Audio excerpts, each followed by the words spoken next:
Louvado seja nosso Senhor Jesus Cristo, que para sempre Ele seja louvado. Um bom dia com muita alegria, porque nós estamos com certeza ligados a Jesus, que está sempre junto da Virgem Maria. Mãe e filho trabalhando junto, dentro de um processo missionário contínuo, praticamente interminável até quando os tempos se acabarem, para levar almas para Deus. Essa é a grande missão de Jesus. Essa é a grande missão da Virgem Maria. E essa é a grande missão de todos nós que somos batizados. Todos nós que somos batizados, Deus nos envia e nos dá o direito à salvação e nos dá um dever, o dever de ser missionário, evangelizadores. Não evangelizadores e missionários com o microfone na mão, com dom da oratória, com cursos de oratória, muito menos com cursos de teologias, filosofias e outros cursos mais, ou que saibamos a Bíblia de cor. Não. Ele quer todos missionários analfabetos, missionários às vezes rudes, sem saber nem ler ou escrever o próprio nome. E muitas vezes dessas pessoas nós arrancamos grandes sabedorias que nos dão lições, grandes lições de fé, principalmente de fé. Porque quanto mais mergulhamos no conhecimento das coisas científicas, mais racionalistas nos tornamos. Quanto mais mergulhamos no estudo de história, muitas vezes vamos perdendo a fé. É uma faca de dois gumes. Às vezes nós passamos a crer mais, mas na maioria das vezes as pessoas caem, literalmente caem no ateísmo e passam a desacreditar. Porque o próprio Jesus disse ao Pai num dia em que o seu Espírito exultou: eu te bendigo, Pai, porque escondestes essas coisas invisíveis, essas coisas fantásticas, maravilhosas, verdadeiras, aos sábios e inteligentes, e as revelaste aos pequeninos, os iletrados, aqueles que menos conhecem das disciplinas do mundo. Ele bendisse a Deus por isso. Porque o pobre já carrega por si a mendicância, a pobreza, muitas vezes uma vida indigna. Imagine se continuasse carregando, além de tudo isso, mais uma falta de fé, um ateísmo, um racionalismo, uma revolta com Deus. E eu digo que aquele que tem tudo, que possui muito, mas não tem fé, como é a maioria das vezes, ele não tem nada, porque tudo ficará. E aquele que não tem literalmente nada, mas tem fé, ele tem tudo. Ele tem tudo, e bem disse-nos Jesus naquela parábola de Abraão e Lázaro, do rico, opulento e Lázaro. O rico opulento e Lázaro. Lázaro foi para o seio de Abraão e o opulento foi para as trevas. Tudo mostrando porque como é complicado servir a dois senhores, ou amaremos um e odiaremos outro, ou vice-versa. Por isso Deus nos chama desde todo sempre, desde todo o início, onde o homem pecou e o sofrimento entrou. Deus convocou Abraão, convocou Noé, convocou Moisés, Elias, convocou Davi, assim por diante. Foi convocando pessoas e colocava dentro deles o sopro do Espírito Santo, uma porção pequena do Espírito Santo para inspirá-los, para ensiná-los, para que eles perdessem o medo, para que eles fossem ousados, para falar em nome de Deus, para profetizar, para transformar suas vidas. E a eles muitas vezes Deus pediu provas de fé e todos deram. Nós vemos e sabemos disso. Quando Jesus veio abrindo a plenitude dos tempos do Novo Testamento, Jesus se tornou o maior pregador, o maior missionário de todos os tempos, porque ele revelou na íntegra e desvelou na totalidade o rosto oculto, a face oculta do Pai. E revelando o rosto do Pai através de si, através dos gestos, palavras, atitudes, ações, com quem ele andava, o que ele buscava, o que ele ensinava, o que ele enfrentava, e aquilo que foi o desfecho da sua própria vida, que por falar a verdade foi levado para a cruz, assim como João Batista, por falar literalmente a verdade, foi-lhe cortada a cabeça, para que ele não falasse mais a verdade que incomodava. E até hoje são muitos aqueles que crucificam Jesus, querem matar a memória de Jesus, querem matar os sinais de Jesus através dos crucifixos, tirando-os dos setores públicos, das escolas. Até o próprio nome Jesus tem incomodado. Pode-se falar nas escolas o nome de Deus, menos de Jesus. Quantos mártires voltaram a derramar sangue hoje em países em que Jesus é odiado? No Peru, nesses dias, muitas pichações dos muros da cidade, gritando abaixo o crucificado, fora o crucificado. E tudo isso porque a memória de Jesus incomoda exatamente porque ele aponta a verdade, denuncia os nossos erros. E da mesma forma, ele continua e assim ele é. Ele vem para incomodar, ele vem para desinstalar, ele vem para simplesmente para nos deixar incomodados, inquietos, com a nossa consciência em movimento contínuo, retumbando dentro de nós a sua verdade. E ser missionário é exatamente se tornar alma gêmea de Jesus, se tornar parecido com Jesus, imitador de Jesus. É simplesmente ter um amor tão pleno pelo Pai e pela verdade que por ela podemos morrer a qualquer instante e com ousadia, com coragem, sem medo algum, porque sabemos que Deus está acima de tudo aquilo que no mundo acontece e que Ele é nosso princípio, Ele é nossa origem, é nosso ponto de partida, é nosso ponto de referência, nosso ponto de chegada.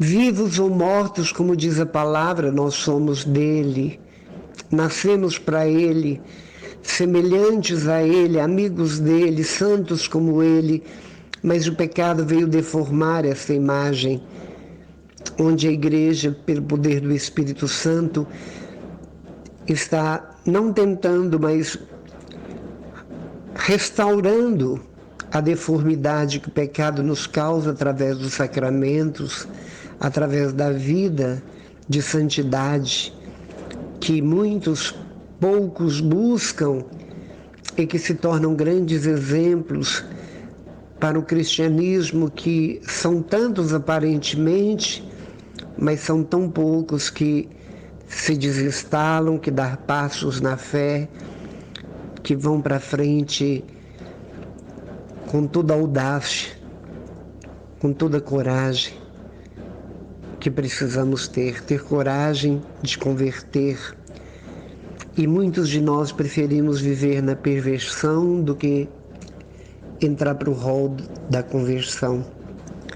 Muitos de nós preferimos andar com um pé na trilha da verdade e um pé na trilha da mentira do mundo. E quando nós andamos dessa forma, Deus nos vomita, porque Ele prefere que sejamos frio ou quente, ou a verdade ou totalmente em verdade, porque morno, a mornidão é quando as pessoas fazem de conta, acreditam em Deus, mas vivem como se Ele não existisse. Se Ele não existisse, para onde vamos, afinal de contas, caminhando assim? Será que nós não raciocinamos com a inteligência que nos deu, de que o fim é para todos, desde o momento que somos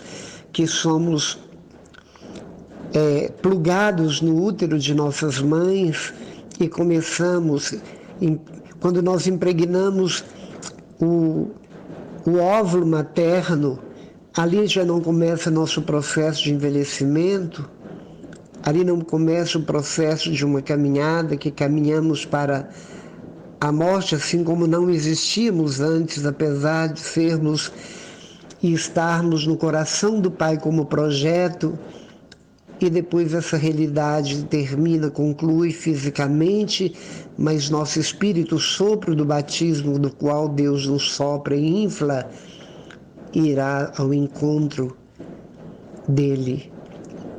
E ali seremos um com Ele, Ele um conosco. Ser missionário não é exatamente aquilo que nós julgamos na íntegra da palavra, na raiz da palavra, mas é ser um transformador do mundo, transformador do meio em que vivemos, é ser verdadeiramente autênticos dentro de nossas casas, de nossas famílias. É conseguir assumir, mesmo à custa de zombaria, que somos cristãos, não cristinho nem Cristo, mas cristãos no superlativo. É sermos dentro da nossa casa não apenas alguém que prega crucifixo na parede ou figuras sacras ou quadros sacros, ou penduramos terços nas cabeceiras da cama, no retrovisor do carro. É muito além de tudo isso, não precisamos ter nenhum destes sinais, mas nós é que precisamos ser uma imagem de um verdadeiro cristão no meio do nosso povo. Santo de casa dizem que não faz milagre, mas a nossa autenticidade insistida, vigorada, perseverante, convencerá nossos familiares, assim como aquele soldado disse na morte de Jesus, verdadeiramente ele era Filho de Deus. Reconheceu no momento da morte e durante toda a vida dele. Será que ele tinha dúvida ou não acreditava? O que o fez acreditar? Algo tocou profundamente quando ele abriu o lado de Jesus. Porque exatamente quando Jesus estufa o peito, pendurando por inteiro, entregue completamente porque já estava morto, foi um insulto que ele fez ao soldado que abriu o lado, e a lança foi exatamente a chave que abriu as portas do céu, porque ali esgotou-se o resto. A porta abriu inteira, e é pela porta do peito rasgado de Jesus que alcançamos o coração do Pai. Temos que passar pelo peito de Jesus, temos que passar pelas chagas de Jesus, porque o Pai nos olha através das chagas de Jesus. É como se as mãos rasgadas de Jesus, o coração rasgado e os pés Rasgado, furado e perfurado foste os óculos em que Deus nos olha. Deus nos olha através das chagas de Jesus, da morte de Jesus, da dor de Jesus, da encarnação de Jesus, da vida de Jesus. Ele nos vê através, tudo por Ele, nele, com Ele. Por isso ninguém vai ao Pai senão por Ele. E o Pai não vem a nós senão por Ele. Jesus é o pontífice, é aquele que o Jacó sonha, a escada que tem os pés plantados na terra e a outra ponta na porta do céu, e por ali desce os anjos e sobem os anjos, trazendo graças e bênção e levando nossas orações. Jesus é a nossa oração, é a minha oração. Falar Jesus com reverência, com adoração profunda, com temor, com santo temor, você estará orando a maior de quase todas as orações, porque o nome de Jesus tem poder no céu e na terra, até os infernos tremem e dobram diante deste nome, porque este nome foi dado pelo Pai, foi dado a Ele, ortogado a Ele, todo o poder sobre todos os principados e potestade e todo o universo e toda a criação. E os demônios são criação de Deus, anjos transformados, anjos desobedientes, mas são criaturas de Deus. Por que será que nós não temos uma catequese adequada ou não damos valor a ela? Se nossa igreja é tão rica na doutrina, nos milagres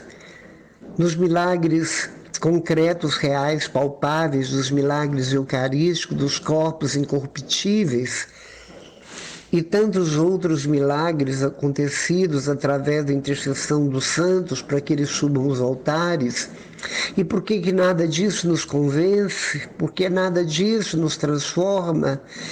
Porque uma palavra, uma fofoca, uma mentira, uma notícia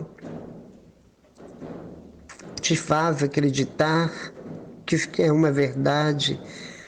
E porque tudo aquilo que a igreja mostra e demonstra, porque que Jesus histórico, Jesus verdadeiro, porque uma igreja que insiste e persiste por mais de 2000 anos e as portas do inferno não conseguiram derrubá-la, derrotá-la, por que ela não te convence, não nos convence? Tudo porque nosso coração está literalmente fechado, indiferente a essa única verdade. Abrir o coração é abrir como Jesus, não com uma lança, não com uma faca, mas é abrir porque a fé existe dentro de nós. Nós temos medo de nos comprometer com Jesus, porque abrir o coração é converter a Jesus, é obedecer ao Pai, é mudar literalmente de vida, é sair da zona de conforto, é entrar numa zona de militância, é entrar exatamente para um combate contra mim mesmo, contra meus defeitos de caráter, que são inúmeros, contra meus defeitos de caráter, que são mais de 600, contra meus pequeninos pecados, que somados se tornam montanhas, como tem montanhas de serragem, montanhas de pequenos grãos. Da mesma forma, temos dentro de nós montanhas de pecadinhos que se tornam pecadões, porque não existe pecadinho nem pecadão, existe o pecado. E a única pessoa que pode tirar de nós, nos lavar e nos dar um banho de regenerador é a igreja, através do sacerdote. Por mais pecador que ele seja, ele foi instituído, escolhido por Deus e levado à ordem, o sacramento da ordem, para ter essa autoridade de, em nome de Jesus, nos perdoar os pecados. Por mais pecador que ele seja, ele é sacerdote, segundo a ordem do rei Melquisedeque. Por isso, Nestes tempos em que a pandemia do coronavírus veio globalizado e está voltando, globalizando numa segunda onda, não sabemos se virá uma terceira, será que Deus não está me dando chance, me chamando? Porque a morte é iminente, é evidente, aproxima e é invisível, mas é real? Será que Deus não está falando comigo nos sinais dos tempos? Assim, quando eu vejo uma nuvem escura sobre minha cabeça, eu penso logo, vai chover. E quando eu vejo no horizonte, um horizonte avermelhado, eu digo, vai fazer frio. Da mesma forma, Deus fala para mim o tempo todo, com sinais visíveis de que Ele está gritando, de que o mundo está sendo destruído, acabando, a água está secando, o verde está desaparecendo, os peixes, com tanto amor que ele criou, estão morrendo, os mares estão sendo poluídos de toda forma e de forma gigantesca, animais de toda sorte estão misturando com os seres humanos porque perderam seus habitares. O ar está poluído, completamente poluído pelos gases, por causa do progresso. As pessoas estão literalmente matando, estão perdendo descomunalmente tudo aquilo que significa sentimento, sensibilidade. O egoísmo tem sido predominante. Mas o medo surge, acontece no coração daqueles que são frágeis, limitados. A insegurança toma conta de todos os povos, por isso é como se um terremoto acontecesse no coração de todas as nações. As pessoas não sabem onde querem estar. Os aviões chegam a trombar nos ares porque alguns dizem que é na outra nação que eu serei feliz e outra noutra. A migração é constante e a insatisfação é plena e total. Tudo isso porque dentro de nós não existe Deus. Porque Deus não mora no meu coração, e se mora, eu faço questão de afogá-lo e sufocá-lo para que eu seja o Senhor da minha própria vida, eu sou o meu Deus, eu sou um deusinho, ou eu me faço de Deus e busco constantemente e o tempo todo o poder, o prazer e o ter. E com isso eu vou ficando cada vez mais vazio de Deus. Vou me esvaziando e vou murchando, e vou me perdendo, e vou me autodestruindo. Senhor Deus, por misericórdia, que nessa manhã, que é dia do Senhor, o Senhor possa derramar o seu Santo Espírito, assim como o Senhor enviou em Pentecostes. Renove a sua igreja, renove seu povo, renove aqueles que lhe são semelhantes e lhe são tão caros, por isso se deu o de mais precioso e caro, a sua própria vida pela nossa vida. Despistes para nos vestir da tua graça, se deixou pregar na cruz para nos libertar das cadeias interiores.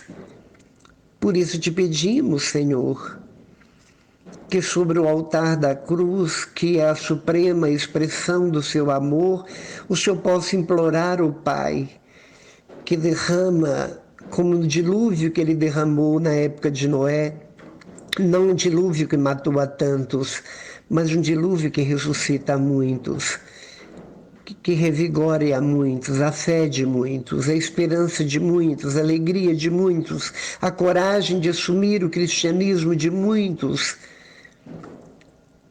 porque este é o seu objetivo. E é isso que o Senhor quer de cada um de nós. Que gritemos, que imploremos, que rezemos e que, acima de tudo, testemunhemos que somos literalmente cristãos, que nós vestimos a armadura do cristão, o capacete da salvação. Embanhamos no braço o escudo da fé para que os dardos do inimigo não atinjam nosso coração. Temos na mão a espada, isso é a palavra vossa, nos pés os calçados da prontidão, vestido com a roupa da verdade, a cintura cingida com a verdade, porque não é contra homens de carne que temos que lutar, mas contra espíritos espalhados nos ares. Por isso te pedimos, dá-nos a coragem de vestir a armadura do cristão. Nós te pedimos que nós possamos, nessa manhã, não deixar para segunda, nem terça, nem quando, mas que hoje, a hora é agora, e hoje é o primeiro dia do resto dos meus dias. Então, Jesus, solenemente me vista a armadura do cristão. E nós estivemos reunidos e unidos, estaremos sempre ao redor da mesa eucarística, que será sempre em nome do Pai, do Filho e do Espírito Santo. Amém.